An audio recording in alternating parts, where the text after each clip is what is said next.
Okay, we are live. All right. Hey everyone, it's Mark Rodriguez, and I am here with Coach Miguel, and we're here to talk to you today about how to turn, how to make lemons from lemon, how to make lemonade out of lemons. Right? It just seems today that every channel you turn on, it's all negativity.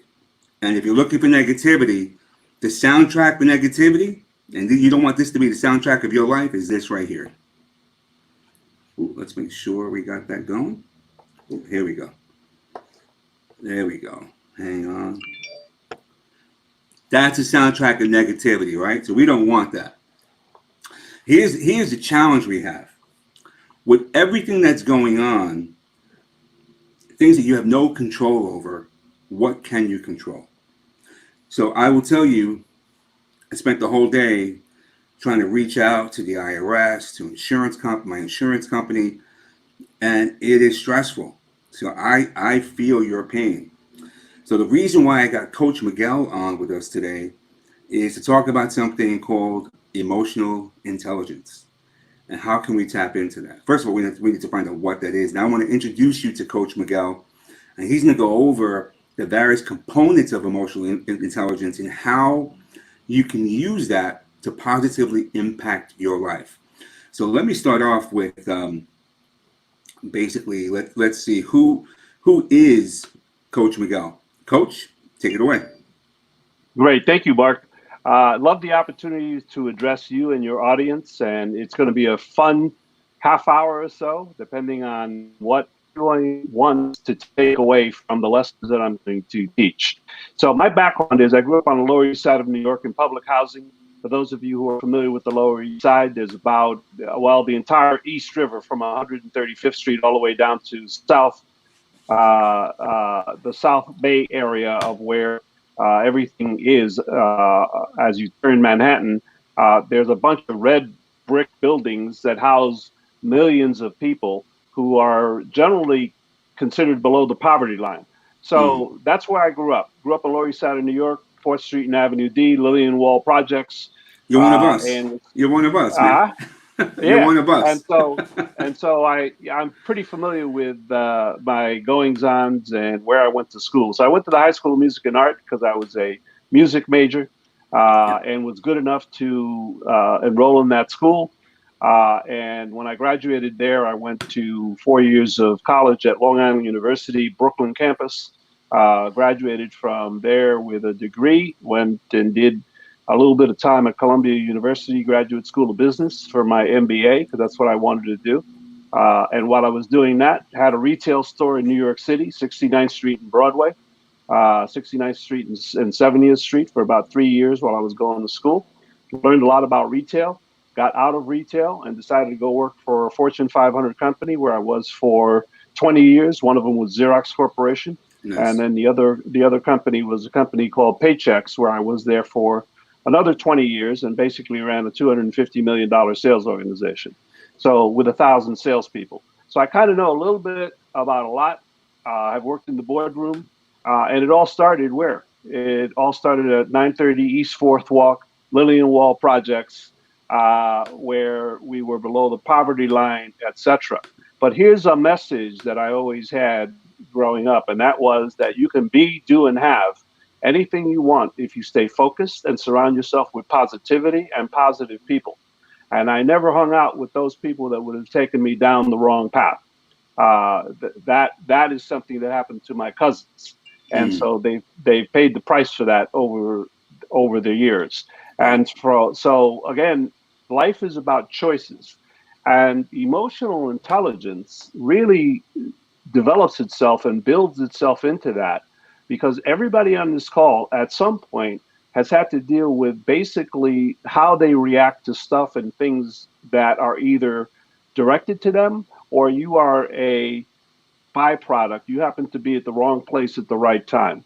So it's not in life and business, it's not so much what happens to you as much as how you react to what just happened to you. And if you are paying attention, Mark, it becomes a very important element of well, how do you respond to things? Well, think about it this way for a moment. In your early formative years, who taught you how to respond to the way you respond to things? My parents.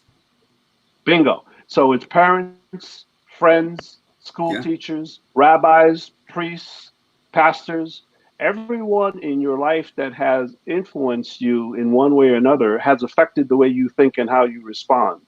However, Absolutely. who, who taught you how to deal with adversity? Who taught you how to deal with setback? Who taught you how to deal with anything related to having a difficulty? Well, no one. See, you surround yourself with people and you learn from their behaviors or their languaging, but more importantly, it's what goes into your brain, your beliefs, that really affect your outcomes. So what is emotional intelligence is basically four components of the emotional intelligence continuum that I teach about. The Hmm. first starts with self-awareness, and it's got to do with how you react to things and people around you and circumstances around you. So self-awareness, each one of us has throughout the years of our development, both personal and in business, learned about ourselves in a variety of ways. One of the first ways and easiest ways, and you mentioned it earlier, Mark, has Yeah. to do with parents, has to do with your teachers. You've gotten feedback, sometimes encouraging, sometimes a little deflating, Absolutely. but in the overall, it's not the message that you heard. It's the attachment, the emotional attachment that you attach to those words. I mean, words don't hurt. Despite what people believe, the words don't hurt you. It's Hmm. how you respond to those words, how you internalize it. And that's your choice. So developing self awareness can be done two ways. The first is through observation and feedback. The second Right. way is by taking assessments, which I'm very familiar with, to help you respond through a series of questions to help you better understand your own self awareness. Now, from self awareness, once you get feedback on your gaps or your deficits, then we get an opportunity to work in the area, the second element of emotional intelligence, which is self management. And if we can work on self management, which is very important, then you control how you react to adversity, to setback, to disappointment, as opposed to letting those circumstances affect you. Look, we're going through a time right now where people are being affected, uh, probably fairly negatively, if they're on the opposite side of being gainfully employed, Yeah. basically being unemployed. All right. So now there's a massive stimulus package that was just announced by the federal government. We'll see how long it takes to hit the average person in their pocketbook. They Right. seem to think it takes 2 weeks. We'll see. But the important thing is how you deal with your current circumstances. So just like you this morning were out seeking information, probably trying to influence some decisions in your favor, because Hmm. that's the salesperson in you, the Absolutely. convincing person, the influencer. Don't let Yes. it happen to you. Take control. I love Absolutely. that. That's the proper approach. But all of that is fed by your own self management principles and guidance that have served you well over the years. Yeah. So after you learn how to self-manage from what came out as a result of your self-assessment, then we Hmm. move on to quadrant number 3, which is social competence. Now, I want everybody to think for a moment. It is so awkward. I don't know about you, but when I first, growing up in the projects on the Lower East Side, I didn't have very much experience in the boardrooms. I had very little experience the businesses and business owners at all. All right. Most Right. of it was around social services, going to Right. the Boys Club of New York or PAL or, staying on the right side, the correct side of the law back then. I was in So, PAL. I was that chubby kid trying to learn karate. I remember that really well. so many of us have gone through those experiences, and they were really intended to help and assist those of us who were considered back then in the category of at risk. We were Mm. called at risk youth. So I'll tell you a quick story around that. I was at an event here in San Diego, which is where I live, 2 years ago, and there was a teacher from Oklahoma, and she used the term at risk youth. And I will tell you, my reaction was I laughed like crazy out loud and said, Mm. "What did you just say? You work with who?" As a teacher, she works with at risk youth. And I said, I haven't heard that term for 50 years. All right. And so we got into that brief discussion. I said, they still call it at risk youth, huh? And he Wow. said, yep. And I said, wow. So social competence was something that I had to learn. A perfect example, and I'll give you an example of my first experience with feeling awkward. So my boss at my first large company that I worked for invited me to a social event, and he asked me if I was going, and I basically said, "Nah, I don't think I'm going." Now, Right. for me, when I say I don't think I'm going, interpret I'm not doing it. All right. Right. So, and the reason for that was because I felt awkward. Yeah. And he asked me why. All right. He was a person of color, actually from Jamaica, and he Right. asked me why I wouldn't go, and I said because I don't feel comfortable. I Mm. what am I going to talk about to people that I don't know, that Right. have different social experiences than I do? And you know what? He taught me a great lesson. And then the lesson was don't be so hard on yourself, be patient, show up, be cordial, and learn. Mm. But I needed somebody to tell me that. I needed somebody to give me permission Right. to go and feel awkward. So social competence becomes an important element of everything we're going to do. And by the way, with today's environment, most people are going to feel socially incompetent because the circumstances have changed. Your life has changed. You either have a job or you don't have a job. You either are going to transition or you can't. You either have the skills that you need to move forward or you don't. The question is not staying stuck. The answer is really what are you going to do about it? How are you Right. going to get off the dime, take action in a positive way? And if you need to reach out to some professional coaches, people who know more than you do, they may give you an excellent framework with which to not only survive, but I like the better word, which is thrive. Thrive. This is a great opportunity for people to thrive, Mark. Well, Coach, let me ask you a question. You talk about self awareness, and I think that people realize right away when we're bombarded because you don't really know who to believe. On one hand, it's a very serious problem. On the other hand, it's not as, we had a flu season every year. More people die from the flu. We've got so many mixed signals. And when you're looking to find the truth, every TV station, every cable station, everybody has their own version of the truth. So if I understand what you're saying, I think we need to, number one, not make things worse than what they are. But number two, who you are right now, and you got to be really careful because if you're not cognizant, if you're not aware of who you are in the good times, because who you are in the good times, if you're the type of person who doesn't save money in a good economy, if you're not a good financial steward, right? If you're not good, if you don't have good money practices, if you don't understand the value of money, there are some people who are going to get that check, that stimulus check, and blow it all. They're gonna make the mistake of spending it all and waiting for that next handout. And that's the challenge. I mean, anyone receiving, and I'm not one. I'm not getting a check. For whatever reason, as the owner of a corporation, I don't get that check, and that's okay. But thankfully, I've been a good steward with my money over the years, and I understand. You never know when this day comes, so you've got to have X number of months to be able to fall back on. But for those folks out there who have never faced, a level of crisis like this, I would strongly, just recommend you become very aware that you just don't know when that next check is coming.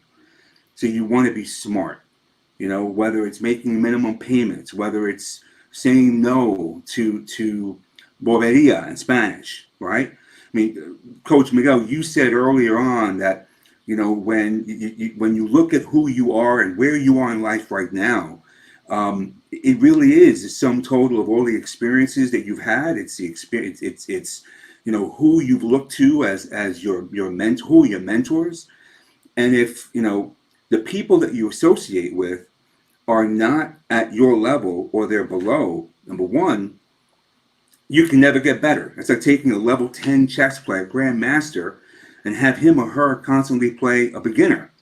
Well, that grandmaster is never going to get better at their craft or their skill. And so there's a saying my mother would always say, in Spanish. Dime con quién andas y te diré quién eres. In other words, ¿Quién eres? tell me who you're walking with, who you hang out with, and I'll tell you who you are. And it's so, so true. So when we talk about social competence and self-management, here's the other thing. You know, everything up until now, every single person, we've had a choice. You could choose to go to a restaurant, to go to, whether it's go karaoke, go bowling, go whatever it is. These were all choices that would stay home. But when you're told that you have to stay home and your choices are taken away from you, now you've got the social distance deal going on. It's a very, very debilitating feeling because you feel like you're losing control. And if I understand what you're saying, if we could increase our emotional intelligence, we can tap into much more of that control that we always had. Am I on track? You tell me. Yeah, no, your interpretation is spot on. Look, it's how you react to stuff that's happening around you, not necessarily, um, the event itself. Look, you're not in control of the event, despite what anybody thinks. We are not in control. All right, there were others in control, and this is not the first pandemic we've been through on a global basis. The Spanish flu, which originated in Spain, and in Right, fact is an accurate definition of what it is, it started in Spain. All right. right. Was the world in control of that? Of course not. There No. have been pandemics long before this one, and Yes. the world has survived. So the chicken little, the sky is falling mentality that some politicians will express either on air or off the air, either publicly or privately, always needs to be taken with a grain of salt. Do your research. All right. If in fact this is the apocalypse, well, I am not a part of that. All Right. right. I believe there's going to be a tomorrow. We've Yeah. been through this before. Financial collapse is nothing new. Yeah. It happened in 2001, Yeah. September 11th. Yeah. For those of you who are old enough to remember that, it happened again 2008, 2009. All right. And it's happening today. So in the last 20 years, 2 decades, we will have gone through 3 episodes of economic challenge. We will survive this. Look, I was listening on the news the other day. There's a guy in the markets who chose to short the market. So, shorting the market, which is an interesting concept, he bet that the stock market would go down after he made some pronouncement on air on one specific company called Hyatt that was overvalued, overpriced. So, it would be considered insider trading because he made Right. money on a short sale. Mark, you know how much money he made in one day? No. $2 billion. Wow. Is that right? Wow. I No, think it's that not. dude should be investigated, and if he influenced the market in any way, he should pay fines and probably go to jail. 100%. Right? So, is that going to happen? Who knows? I'm not in control of that piece of it, but it's wrong. So let me tie it together with what you said a little earlier. Yeah. So it's how you react to things that are important. That's Hmm. where your social competence gets measured. Right. But let me move into one of the most important elements of emotional intelligence, which is relationship management. So relationship management, you can't have a relationship unless you have at least people. So relationship management intelligence has to do with how do you treat people? How do you work with people? Now, Mm. in the coaching world, we take a look at 360 assessments that evaluate input and feedback from those that work next to you, which are your peers, those Right. who are subordinate to you, who report to you in an organization, and then your senior management, whoever you report to, which could be the CEO or board of directors if you happen to be the CEO. So, in a 360 assessment, your relationship management skills will be clearly defined not solely by you. See, self awareness is a one person assessment. That's you assessing yourself. The Right. better assessments are a 360 assessment, which will engage through relationship management to determine how other people feel after they've had a conversation with you. And people high in emotional intelligence, because of the highness of their ratings in relationship management, generally will do very well, be very successful in any endeavor, both public and private sector, for profit and nonprofit, and people will generally like working with them. Despite issues, despite challenges, despite setbacks, they always view that kind of a leader who's rated high in emotional intelligence as being fair, being honest, being as transparent as they can be based on the circumstances that they're facing. So you put those four component pieces together, Mark, and you Right. basically have a model that is not only teachable, but is also learnable by those people who are coachable. And I'll tell you, you never you will never be the same person as you were before. Let me give Let you an me. example. Go ahead, Mark. Go ahead. No, I was just going to ask you. Number one, how does someone increase their emotional intelligence? Number one. Number two, in this environment, because I believe we all have our own, apex of adversity. We hear these words thrown out there, right? We want to flatten out the curve. How can we flatten out the curve of adversity in our own lives? And I Yeah, mean, I've got a few ideas, but yeah. if right now you are out of a job, what can you be doing to prepare yourself for next steps? If you All don't right. have a job to go back Yeah, to, what can yeah. you do to That increase your value in the market? yeah. And then Mark, and that's then a great third then that third is a comment that Arlene Patrick made, and she had said, let's see if I pull it up here. Most companies are looking for individuals with emotional intelligence, um, EI. My company is employees learning. So there you go. That's just a validation of the fact that companies are looking for. That's an attribute that companies are looking for. I wasn't even aware of that. But how can we increase our emotional intelligence, and what can we do in this environment to increase our value in the marketplace? I think that's a great question, Mark, and very timely. So first of all, it starts with using the model.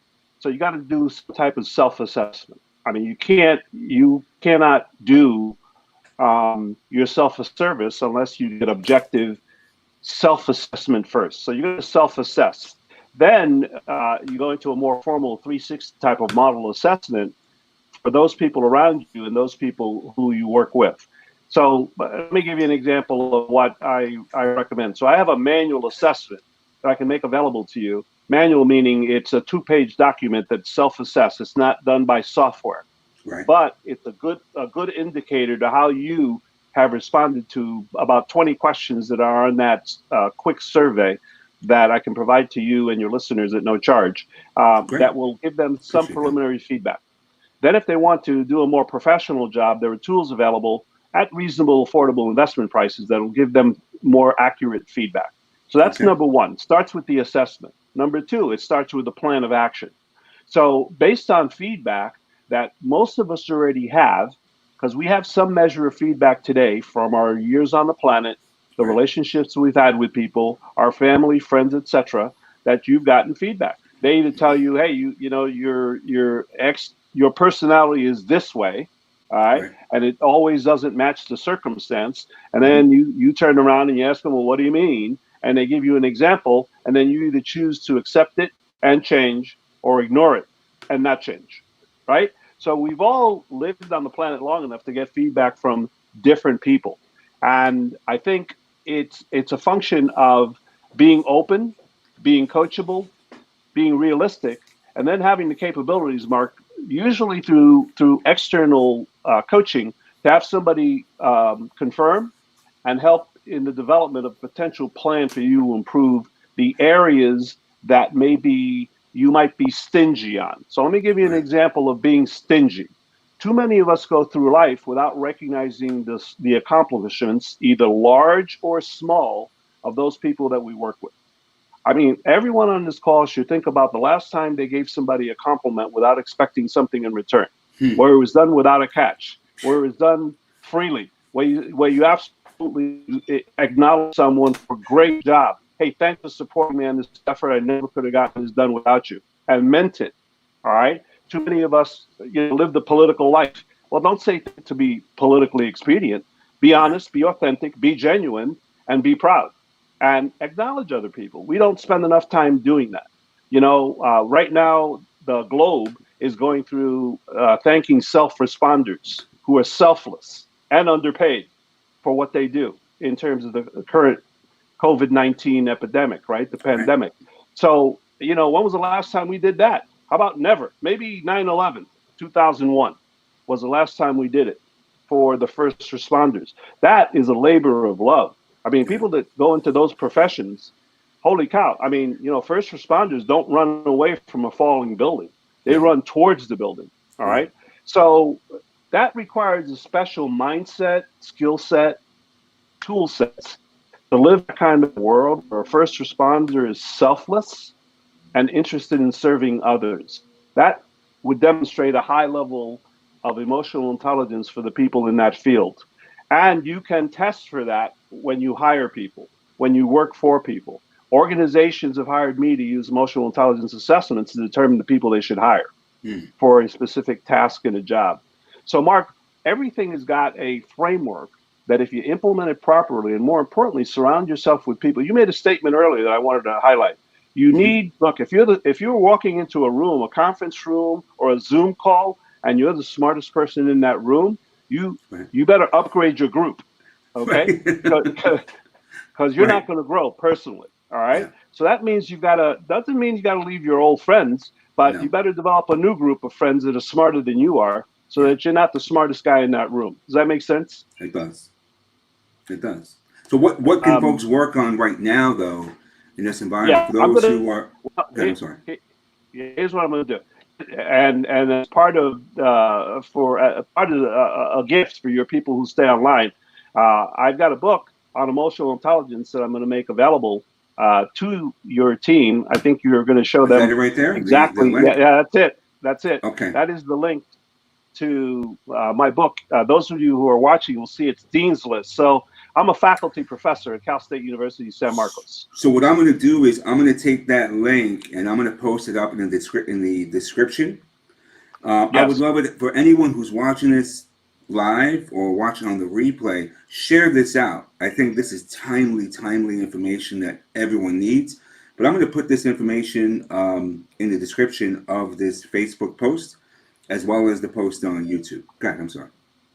All right, perfect, Mark. So that's a quick read. It's about 120 pages with the Mm-hmm. 17 strategies on how to improve your communication skills. So here's the connection between emotional intelligence and your ability to be persuasive.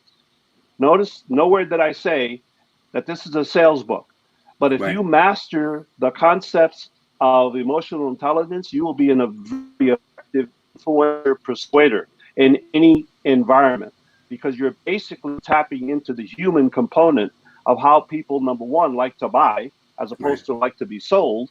Mm-hmm. And equally as important, your languaging is so reinforcing, so easy to understand. For example, here's a quick test for your people, Mark, that they can do. I want everybody to think about the last time they went through an episode, a situation, a circumstance where they lost control of their emotions. That there was an emotional trigger point that set them off. So that's an episode, that's an issue for them to work on and develop. Once they identify it, you can actually develop an action plan that says, when somebody says X, I fly off the handle. Well, Right. what is it about that thing they just said that tips you off? Because they don't know what sets you off, but Right. do you know what sets you off? So if you say take some time to analyze, well, here's the feelings that come up for me when you use that terminology. Well, Right. great. Learn how to manage it. That's the part of self-management, Mm-hmm. right? Self-awareness is I recognize my trigger point. Self-management is so what am I going to do about it now, as opposed to just flying off the handle. Too Right. many people are quick on the trigger and just start calling people, by names. You're Yeah. an idiot or you're not an idiot. Come on, that's not a conversation. A Exactly. conversation is an exchange of ideas. Does that help a little bit, Mark? Absolutely. Now, you are there some books that you might recommend for anyone who's watching now or anyone watching on the replay? I Yes, grabbed the titles, absolutely. but is the first one Let me show. born for this? Yeah, yeah. This is a book that I highly recommend, written by a gentleman by the name of Chris Gillibo. Mark will have that available to you in the show notes. I Mm-hmm. like this specific book because most of us are searching. A lot of us who are going through this transformation and this change may find ourselves lost. Well, try anchoring yourself in learning some new skills, finding some new opportunities, seeing some different thoughts, meeting some different people. And I like Chris Gilbo because he's an entrepreneur. For those of you who are entrepreneurs and you want to learn how to take a startup for with $100 and make it a much larger organization, great book to read. The Mhm. second one, which I found very fascinating and very well written, is called Sales Differentiation. So when I use the term sales, most people sometimes they'll cringe if I'm talking to my students. I teach marketing, sales and marketing management to about 80 students a year, usually 100. And so most of them don't think of themselves as salespeople. Well, guess what? I think they're making short shrift and not really expanding their own thinking. Everything that we do in life, business, communications, is in fact a sales job. All right. We are communicating something, an idea, a concept, a product, a service. Everyone is in sales. They just don't see themselves that way. I Yeah. mean, think about for a moment the best communicator that you had in any Hmm. subject that you ever studied. What was them that made them unique, special? It was usually their ability to communicate. Absolutely. And, and let me add on that, Mark. They They were ask probably great. They very ask high, great questions. right? And that's because they were very high in emotional Emotional intelligence. intelligence. Yeah. See, people who are high in emotional intelligence can empathize, not necessarily sympathize. People aren't. They say they're looking for sympathy. Nah, Yeah. they want empathy. More importantly, they want the transformation that you may be able to help them to deliver in their own lives. Hundred If you can percent. accomplish that, regardless of what you do on this planet, you will be very effective, you'll be very supportive, and you'll be viewed very highly among your peers, friends, and associates. So I wanted to share those two books with your audience.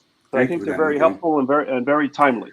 Hey, we have a guy on here. His name is Augie, and he's one of those first responders you talked about on 9/11, who ran to the scene and not away. So definitely thank him for his Thank service. you for your service. Yeah, Thank you for your service, Augie.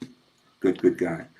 Miguel, I want to thank you so much. I mean, if anyone has any questions, I'll take them, or if you want to put them in the live, I'll make sure that Miguel gets them. But I want to thank you, Miguel, for your time. I mean, there has never been a more appropriate time for this type of messaging than right now, because this message right now you won't hear on any of the cable networks. You won't hear it even from your loved ones, right? Everyone is in panic mode. And if we just slow it down, just shut down that voice, instead of asking, instead of going to a place of scarcity, realize that there's abundance all around you. You don't have to live with a scarcity mindset. And I think that having an abundance mindset increases your emotional intelligence, right? Because you're looking for the opportunities as opposed to a way out. You're looking for a way into improving your present and your future. We can't change what happened. Someone in China got it, and here we are today. Here we are. Stock market did what it was going to do. Here we are. How do we respond to it? And so while I can't influence the world overnight, I could influence the decisions I make or don't make. And choosing to do nothing is still a choice. Choosing to sit back and binge watch a Netflix, that's a conscious choice. Doing nothing is you're saying no to your prosperity. You're saying no to your capacity. You're saying no to tapping into your potential. You're saying no to getting the results that'll make you feel better tomorrow. I've always found that in the face of adversity, and my ex-wife Debbie, we're the first one to tell you, and it blows her mind. No matter what has come my way, no matter what negative negative episode of my life that's just hit me, that's tried to knock me on my knees, I've always landed on my feet because I've always had the philosophy of not making things worse than what they are. Right? I live by a credo that says I'm never going to be the last one to say no to me. Never. Ever. Because the moment I say no to me, I become a victim. And I'm not a victim. I'm no one's victim. Right? I'm going to thrive. I am thriving. And that's key. The language that we use to our self-talk, instead of oh my God, what's going to happen? No, I am. Right? I'm alive. If you can wake up, you can look. If you can look up, you can get up. Right? And so we're not I guess the whole notion of social distancing, it gets people down. Some people it gets them down. Other people, it's, man, I've got time to do things. I could work on my resume. I can work on learning new skill sets. I can learn emotional intelligence. I can pick up new skills that'll make me more marketable, more valuable in the marketplace. Anyway, Miguel, any last thoughts? I'd like to add something because you triggered something, and I just looked it up. So there's a great book that I read a long time ago. 1995 is when it was published. And the reason we get locked into negativity is because of who we listen to, what's playing on our radio station, or what's playing on the TV. And I got to tell you, I have short patience for negativity. I turn it off. Right. I don't have time, and I don't need it. I got to say this: as I listen to a lot of the network news that comes out of the New York City area, it's astonishing to me how negative it is, and I can't take it. I just turn it off. I don't listen to it. Don't want it. But there's a book that I think would be helpful to everyone. It comes in paperback for $7. It's called "You Can't Afford the Luxury of a Negative Thought," written by Peter McWilliams. So McWilliams is spelled MCWI. Hold on one second. Of a negative thought. You can't afford the luxury of a negative thought. And who's that by? That's by Peter McWilliams. MCWILLIAMS. There you go. And $7. It's probably the best $7 you're ever going to invest in. And I have used the principles in that book with people who are just too negative. By the way, I've had, family and friends that are just too negative for me. I just tell them, I'm really? done. Yeah, you have some of those too. You have some negative family, negative friends. We all got them. All right. You can't get rid of your family though. Yeah, of course. Well, you can choose your friends. You can't choose your family. You can't choose your family, but you can manage it. All right. And it all has to do with really staying positive, surrounding yourself with a different group of people who can elevate you and not bring you down. So, is that what that is? Relationship management at that point? That is relationship management. You're correct. You got it, Mark. Listen, to respect your people's time, I won't blab on any further. You can, they can get a hold of me through whatever means they want to. I am available. Miguel, I'm going to put that link up, and when you go to that link, here's the link again. Let me put it up right here. There's that link for his the free book on emotional intelligence. And when you go to that website, what you're going to see is this here. Just be sure to click on the send me my book. Send me my book. Send me my book. Click on that. And you'll get it. I'll get back here. Yeah. Let me share with you, Mark, and your audience real quick. So I just did a presentation to a group of business owners, about 300 in Las Vegas, February 10th through the 12th. The IPPA, the Independent Payroll Providers Association. And I got to tell you, one of the things I shared with them, in addition to business marketing principles that would be helpful for them to scale and grow their businesses, I reviewed with them the elements of emotional intelligence, because nobody really talks about it. Nobody knows a lot about it. They certainly don't know how to train on it. But emotional intelligence just happens to be, it's like IQ. It's the other side of IQ. It's called EQ. And so I evaluate people on EQ because, think about it for a moment. Don't you like to do business with people you know, like, and trust? Well, Absolutely. what is it about those experiences, Mark, that make you feel good? It's usually high EQ. You like them. And in fact, they may not even have the best, the most appropriate service for you today, but they continue to do business with you, right? Or you do business with them. Why? Because you like them. It's funny you say that, Miguel, because right now, more so than ever in the automotive industry, those dealerships who have a great emotional intelligence strategy for staying in touch with their customers, will approach their database from a standpoint of showing compassion and showing that they care. Because the moment these customers feel that the only reason why that dealership is calling, in other words, it would be a huge mistake if I called you up and said, "Hey, Miguel, how you doing? Listen, I know you're in a 2016, what have you. You know, right now Chevrolet has a finance for 0% for 84 months. I got somebody in the hospital, bro. What are you doing? What is this why you're calling me?" Right. That's right. no emotional intelligence. Correct. That's zero. That's zero. Right. Yeah. Right. In fact, you go negative on that one, big time. Negative, right? Miguel, Mark, I could stay on here all day. This is a fascinating topic. I'm going to be respectful of everyone's time. I meant to go 30 minutes. It's 40, but it was great information. For those of you who've enjoyed this, please hit the share button. If you're on the replay, please hit the share button. I'm going to put all these links and all these titles in the description of this Facebook post.